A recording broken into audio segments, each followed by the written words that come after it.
Почитувани браќа македонци и сестри македонки, почитувани граѓани на Република Македонија, пред нас се уште едни претседателски избори што ќе се одржат на 21 април. Сведоци сме дека во 3-децениската плурална историја на Македонија не оди добро. Именувањето на власт на председателите на СДСМ и ВМРО-ДПМН не менува ништо. Се повеќе македонци се свесни за оваа ситуација и се обидуваат да најдат излез од оваа лоша состојба. Затоа, македонскиот народ и поголем дел од граѓаните на Република Македонија сега со право се прашуваат што на овие избори, дали да се излезе или да не се излезе на гласање. Денешната моја изјава е токму во оваа насока, да го пренесам одговорот на Единствена Македонија за ова многу битно прашање.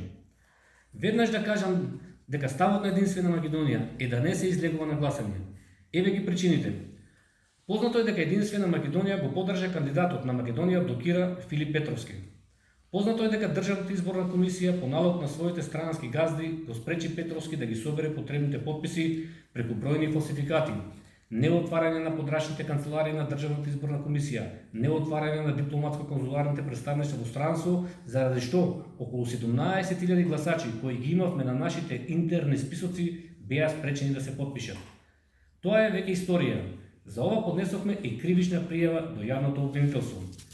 По ова стратешко здосторство од Државната изборна комисија по налог на нивните странски ментори, Единствена Македонија како партија која секогаш е на првата линија во борбата за националните интереси, поаѓајќи од сопствената одговорност, не може да стои на страна во овие тешки моменти за државата. Дотолку повеќе, како партија, мора да го кажеме нашиот став за ова прашање. А опциите се или да го поддржиме Пендаровски, или да ја поддржиме Силјановска, или да го повикаме на неизлегување народот на изборите. За Единствена Македонија нема дилема. Во услови кога Единствена Македонија и македонскиот народ се силно вознемирени што немаме македонски кандидат на изборите за одбрана на највисоките национални и државни интереси, одговорот доаѓа сам по себе. Нашиот одговор е, да повторам, го повикуваме македонскиот народ и граѓаните на Република Македонија да не излегуваат на изборите. Ние во Единствена Македонија сме свесни дека со бојкотот не се решава стратешкиот интерес на Македонија за поништување на актите на марионетската власт за бришење на се што е македонско. Меѓутоа, доколку бојкотот успее, се отвара патот за политичка криза и распишување парламентарни избори. А токму после следните парламентарни избори, било да се редовни или вонредни, може да го осигураме стратешкиот интерес на татковината. Единствена надеж за Македонија е доколку после следните парламентарни избори дојде народна власт, прво, со определба да го поништи договорот за промена на името со Грција, како спротивен на домашното и меѓународното право, и второ, да дојде народна власт за која светот е поширок и не завршува во Брисел. Само така Македонија ќе го оствари својот базичен интерес на држава на македонскиот народ со гарантирана положба на малцинствата според меѓународното право и држава која има меѓународно правно признато право да го носи името Република Македонија.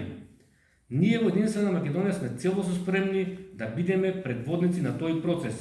Затоа, народот нема право на грешка на наредните парламентарни избори, а најголемата грешка би била ако продолжи македонската трагедија со воспоставениот вопартизам на СДСМ и ВМРО-ДПМН. За крај, во моје лично име и во името на партијата Единствена Македонија, ве повикувам, браќа македонци и сестри македонки и сите граѓани на Република Македонија, да не излегувате во недела на претседателските избори и на тој начин да не се добија потребниот цензус, изборите да бидат неуспешни, со што го отвораме патот да ја вратиме Република Македонија на илинденските и јасноумските принципи. Без оглед на фактот што имаме силен противник дома и во странство, кој досега фрли многу пари за уништување на Македонија и македонците, и овој пат, како на 30 септември на референдумот, сплотени како македонци, ќе победиме оди сакаме да останеме своји на своето. Затоа изборите нема да успеат, народот масовно нема да излезе и нема да гласа. Да живее Република Македонија, да живее македонскиот народ, да ни е вечна Република